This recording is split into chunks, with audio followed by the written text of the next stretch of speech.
So hi friends, welcome to our channel. Friends, మనకి government of India కింద పనిచేస్తున్నటువంటి ప్రభుత్వ సంస్థలో ఆఫీస్ అసిస్టెంట్ లెవెల్ జాబ్స్కి సంబంధించి చాలా మంచి నోటిఫికేషన్ అనేది అఫీషియల్గా అయితే రిలీజ్ చేయడం జరిగింది. ఈ యొక్క పోస్టులకి చేరగానే మనకి 40,000కి పైగా మనకి శాలరీ అనేది రావడం జరుగుతుంది గైస్. మన యొక్క సొంత రాష్ట్రంలోనే పోస్టింగ్ అనేది ఉంటుంది కాబట్టి ఇంట్రెస్ట్ ఎలిజిబుల్ క్యారెట్స్ డెఫినెట్గా ఈ యొక్క ఆపర్చునిటీని అయితే యూటిలైజ్ అయితే చేసుకోండి. ఎగ్జామినేషన్లో ఎటువంటి నెగిటివ్ మార్క్స్ అంటూ కూడా ఏమి కూడా ఉండవు గైస్. ఈ విధంగా ఇక నోటిఫికేషన్కి సంబంధించి టోటల్ డీటెయిల్స్తో పాటు అప్లికేషన్ ప్రాసెస్ కూడా చెప్తాను కాబట్టి స్కిప్ చేయకుండా ఎండ్ వరకు చూసి అప్లికేషన్స్ అయితే సబ్మిట్ అయితే చేసుకోండి. ఫస్ట్ టైం మన ఛానల్ని విజిట్ చేస్తున్నా కనుక సబ్స్క్రైబ్ అయితే చేసుకోండి. అదేవిధంగా పక్కన వస్తే బెల్ ఐకాన్ కూడా యాక్టివేట్ చేసి పెట్టుకోండి ఫ్రెండ్స్. మీరు ఇచ్చేటువంటి లైక్స్ అలా ఎంకరేజింగ్ అండ్ మోటివేషన్గా ఉంటాయి కాబట్టి సో ప్రతి ఒక్కరు కూడా వీడియోని లైక్ చేసి మీ ఫ్రెండ్స్ అండ్ ఫ్యామిలీ మెంబర్స్కి అయితే షేర్ చేయండి ఫ్రెండ్స్. డిస్క్రిప్షన్లో WhatsApp and Telegram channel link అనేది ఇవ్వడం జరిగింది. సో ఇంకెవరైనా జాయిన్ అవుతుందో కనుక జాయిన్ అయితే అవ్వండి ఫ్రెండ్స్. ఇక పోస్టులకి సంబంధించి ఇంపార్టెంట్ డేట్స్ విషయానికి వచ్చేదే కనుక సో మనకి ఫిబ్రవరి 10th నుంచి కూడా అప్లికేషన్ ప్రాసెస్ అనేది స్టార్ట్ కావడం జరుగుతుంది. ఇక లాస్ట్ డేట్ విషయానికి వచ్చేదే కనుక మార్చ్ 10th వరకు కూడా అప్లికేషన్స్ అనేవి ఆన్లైన్లో సబ్మిట్ చేసుకోవాల్సి అయితే ఉంటుంది. సో అఫీషియల్ వెబ్సైట్ అయినటువంటి https://www.rfcl.cov.in అనేటువంటి ఈ యొక్క వెబ్సైట్ని అయితే విజిట్ చేసి అప్లికేషన్స్ అనేవి సబ్మిట్ అయితే చేసుకోవాల్సి అయితే ఉంటుంది.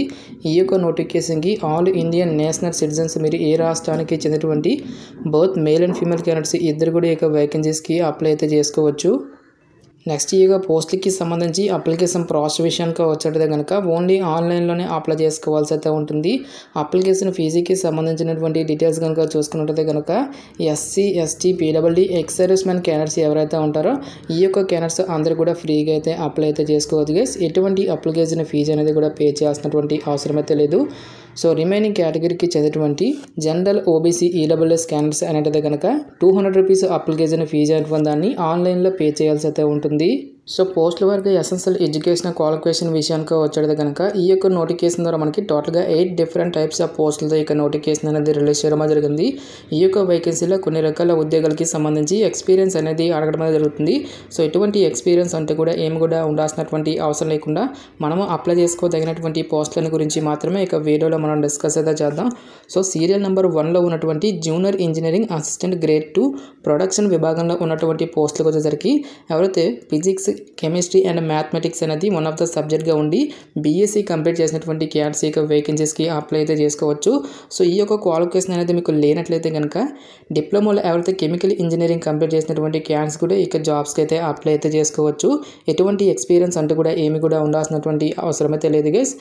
నెక్స్ట్ సీరియల్ నెంబర్ 3లో ఉన్నటువంటి junior engineering assistant grade 2 mechanical విభాగంలో ఉన్నటువంటి పోస్టులకు వచ్చేసరికి ఎవరైతే సంబంధిత డిపార్ట్మెంట్లలో డిప్లొమా కంప్లీట్ చేసినటువంటి క్యాండిడేట్స్ ఇక వేకెన్సీస్కి అప్లై చేసుకోవాల్సి అయితే ఉంటుంది. నెక్స్ట్ ఇన్స్ట్రుమెంటేషన్ విభాగంలో ఉన్నటువంటి పోస్టులకు వచ్చేసరికి ఎవరైతే instrumentation and control, electronics instrumentation and control, industrial instrumentation, process control instrumentation, electronics and electrical, applied electronics and instrumentation, electronics and communication, electronics and control engineering అని చెప్పేసి ఈ యొక్క బ్రాంచెస్లలో ఎవరైతే డిప్లొమా కంప్లీట్ చేసినటువంటి క్యాండిడేట్స్ ఉంటారో ఆ యొక్క క్యాండిడేట్స్ మాత్రమే ఇక జాబ్స్కి అప్లై చేసుకోవాల్సి అయితే ఉంటుంది. ఎటువంటి ఎక్స్పీరియన్స్ అంటే కూడా ఏమి కూడా ఉండాల్సినటువంటి అవసరం అయితే లేదు గైస్. నెక్స్ట్ మనకి junior engineering assistant grade 2 chemical lab విభాగంలో ఉన్నటువంటి పోస్టులకు వచ్చేసరికి కెమిస్ట్రీ అనేది వన్ ఆఫ్ ద సబ్జెక్ట్గా ఉండి ఎవరైతే బీఎస్సీ డిగ్రీ అనేది కంప్లీట్ చేసినటువంటి క్యాండిడేట్స్ ఇక వేకెన్సీస్కి అప్లై చేసుకోవాల్సి అయితే ఉంటుంది. ఫైనల్గా మనకి ఆఫీస్ అసిస్టెంట్ గ్రేడ్ 3 విభాగంలో ఉన్నటువంటి పోస్టులకు వచ్చేసరికి సో మరి ఏదైనా ఒక విభాగంలో బ్యాచిలర్స్ డిగ్రీ అనేది కంప్లీట్ చేసినటువంటి క్యాండిడేట్స్ అందరూ కూడా ఇక జాబ్స్కి అయితే అప్లై అయితే చేసుకోవచ్చు. సో మరి బీకామ్ చేసిన, బీటెక్ చేసిన, బీఫార్మసీ చేసినటువంటి క్యాండిడేట్స్ కూడా ఇక జాబ్స్కి అయితే అప్లై అయితే చేసుకోవచ్చు గైస్. దీంతోపాటుగా మనకి కంప్యూటర్ అప్లికేషన్కి సంబంధించినటువంటి నాలెడ్జ్ అనేది కూడా మీకు డెఫినెట్గా వచ్చి ఉండాల్సి అయితే ఉంటుంది గైస్.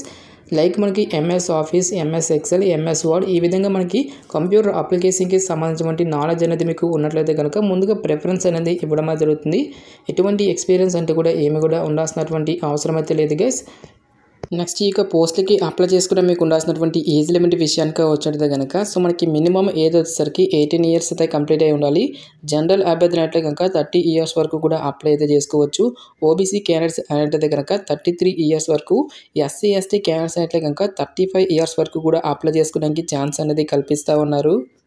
సో ఇక పోస్ట్కి సెలెక్ట్ అయినటువంటి క్యాండిడేట్స్కి మనకి పే స్కేల్ అనేది ఏ విధంగా ఉంటుందని చూసుకున్నట్లయితే కనుక జూనియర్ ఇంజనీరింగ్ అసిస్టెంట్ గ్రేడ్ 2 ఉద్యోగాలకు వచ్చేసరికి సెంట్రల్ గవర్నమెంట్ లెవెల్ 3 ప్రకారం 23,000 రూపీస్తో పాటు చాలా రకాల కేంద్ర ప్రభుత్వ అలవెన్సెస్ అనేవి కూడా మనకి పే చేయడం జరుగుతుంది.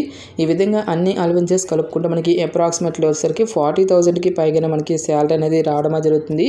నెక్స్ట్ మనకి ఇంజనీరింగ్ అసిస్టెంట్ గ్రేడ్ 2 ఉద్యోగాలకు వచ్చేసరికి సెంట్రల్ గవర్నమెంట్ లెవెల్ 6 ప్రకారం 25,000 రూపీస్తో పాటు అన్ని రకాల సెంట్రల్ గవర్నమెంట్ అలవెన్సెస్ అన్ని కలుపుకుంటే మనకి నియర్లీ వచ్చేసరికి 50,000కి పైగానే మనకి శాలరీ అనేది రావడం జరుగుతుంది.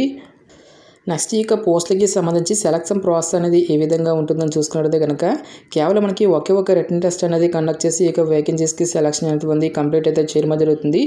సో ఎగ్జామినేషన్కి సంబంధించినటువంటి సిలబస్ కనుక చూసుకున్నట్లయితే కనుక టోటల్గా ఇక్కడ మనకి 2 పార్ట్స్కి ఇక్కడ డివైడ్ అయితే చేయడం జరిగింది గైస్.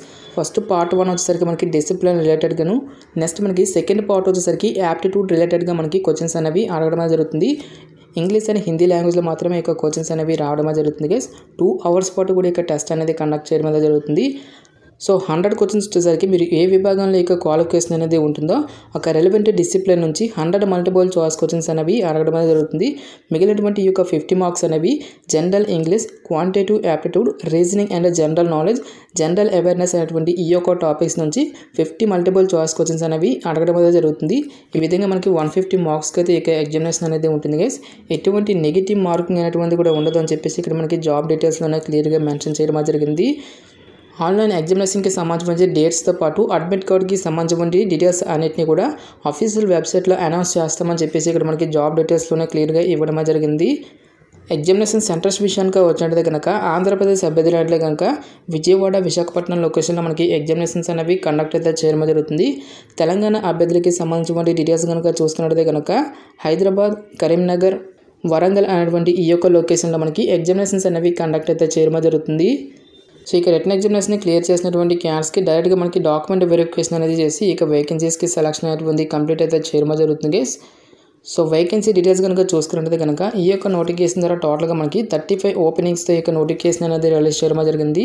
ఈ యొక్క వేకెన్సీలో ఓపెన్ కేటగిరీ వరకు వచ్చేసరికి 23 వేకెన్సీస్, ఎస్సీ వరకు 5, ఎస్టీ వరకు 1 పోస్టు, ఓబీసీ క్యాండిడేట్స్కి 5 వేకెన్సీస్తో పాటు ఎకనామికల్లీ వేగర్ సెక్షన్ వరకు 1 పోస్ట్ అనేది కేటాయించడం జరిగింది. ఇంక్లూడింగ్ మనకి పీడబ్ల్యూడీ క్యాండిడేట్స్కి కూడా సపరేట్గా పోస్టులు అనేవి కేటాయించడం జరిగింది గైస్. సో మనకి ఓపెన్ కేటగిరీలో వేకెన్సీ అనేవి ఉన్నాయి కాబట్టి సో మరి ఏ క్యాస్ట్కి చెందినటువంటి క్యాండిడేట్స్ అయినా సరే ఇక వేకెన్సీస్కి అప్లై అయితే చేసుకోవచ్చు. సో ఇక పోస్ట్కి సెలెక్ట్ అయినటువంటి క్యాండిడేట్స్కి పోస్టింగ్ అనేది ఎక్కడ ఉంటుందని చూసుకున్నట్లయితే కనుక సో ఫస్ట్ పోస్టింగ్ వచ్చేసరికి మనకి రామగుండం ప్లాంట్ తెలంగాణలోనే మనకి ఇక పోస్టింగ్ అనేది ఇవ్వడం జరుగుతుంది. ఇనిషియల్గా పోస్టింగ్ వచ్చేసరికి మనకి తెలంగాణ ఉన్నప్పటికీ కూడా మనకు సొంత రాష్ట్రాలకి కూడా ట్రాన్స్ఫర్ చేసుకున్నటువంటి ఛాన్స్ అనేది కూడా ఉంటుంది కాబట్టి ఇంట్రెస్ట్ ఎలిజిబుల్ క్యాండిడేట్స్ డెఫినెట్గా ఈ యొక్క ఆపర్చునిటీని అయితే యూటిలైజ్ అయితే చేసుకోండి.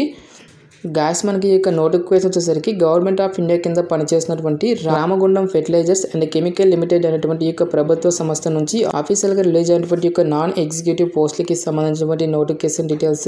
ఇంట్రెస్ట్ ఎలిజిబుల్ క్యాండిడేట్స్ డెఫినెట్గా ఈ యొక్క రిక్రూట్మెంట్కి అప్లై అయితే చేసుకోండి. ఇక నోటిఫికేషన్కి సంబంధించినటువంటి లింక్స్ అన్నింటినీ కూడా వీడియో డిస్క్రిప్షన్లోను కామెంట్ సెక్షన్లో అయితే మెన్షన్ అయితే చేస్తాను గైస్. ఇంకా ఈ యొక్క నోటిఫికేషన్కి సంబంధించి మీకు ఎటువంటి డౌట్స్ వచ్చినా సరే నాకు కామెంట్ సెక్షన్లో కామెంట్ అయితే చేయండి. ఇటువంటి మరిన్ని జాబ్ అప్డేట్స్ కోసం మన ఛానల్ని సబ్స్క్రైబ్ చేసుకుని బెల్ ఐకాన్ కూడా యాక్టివేట్ చేసి పెట్టుకోండి. సో ఇది ఫ్రెండ్స్ ఇవాల్టి వీడియో.